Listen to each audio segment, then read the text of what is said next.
Star Wars The Rise of Skywalker is now just 84 days away, and ever since the release of the first teaser trailer over at Star Wars Celebration back in April of this year, followed by the second one over at D23, it left a lot of fans around the world very excited and eager to see the third and final trailer of Episode 9 by director J.J. Abrams. This is Mike Zero. Make sure to subscribe if you are new to the channel for future Star Wars content. Now, what's really exciting about Episode 9 is that we do know that this film, at the end of the day, is going to be by far the most action-packed Star Wars film out of the entire Skywalker saga, given that it's going to be the culmination of the Skywalker saga, and how everything is at stake for our heroes and our villains in this film, between the First Order, the new Sith Empire, and of course the Resistance. Things are going to go in quite a chaotic way in Episode 9. Now, on top of all of this, these past couple of weeks or so, we've been learning a whole lot more about this film, and when it all comes down to various shot descriptions of the upcoming final trailer of Episode 9, this is where things begin to get very intense for this movie.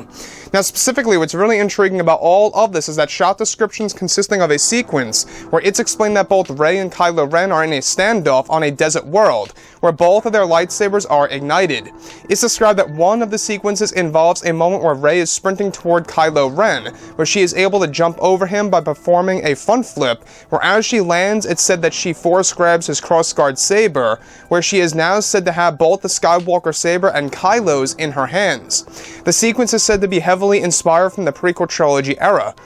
And now, it's best described that she actually comes off as a mixture between of a Western movie and, of course, an authentic lightsaber duel in this particular sequence between the two, where as it happens, it's explained that there are numerous First Order finalizers seen in the sky. The next describes a sequence where it's explained that Kylo Ren is said to be holding a Sith holocron that is glowing in a red hue, where it's said that Kylo Ren is described to be holding this inside of an ancient Sith cave, where the dialogue of Palpatine begins to play over the shot, talking about the power of the light and the dark combined. It's explained that the sequence is very dark and gritty, where lastly, of course, a sequence where it's actually described that Rey is said to be using the Force on the battlefield against a group of Sith troopers that are firing their blasters at her, where she is able to block all of the blaster fire by use of the Force stasis technique.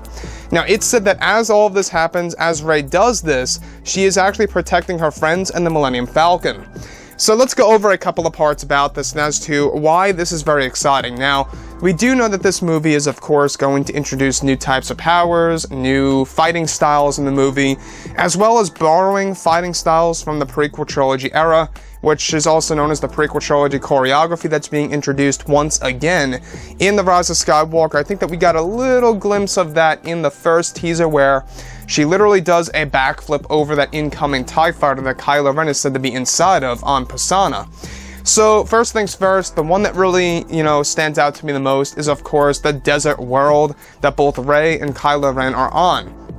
Now, this is actually said to be the world of Pisana, and on this world, it's explained that at one point in time in the upcoming footage of Episode 9, there's going to be a very interesting shot where they're in, like, this Western standoff type of situation, except they are wielding lightsabers instead of just regular guns, right? So you can see where JJ is drawing inspiration from.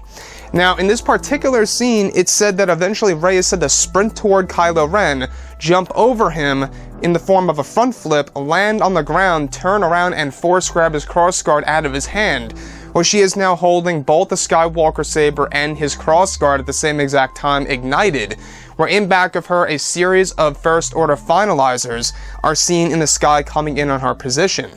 So that seems like that they're really trying to make this movie very much action-packed between both Rey and Kylo Ren.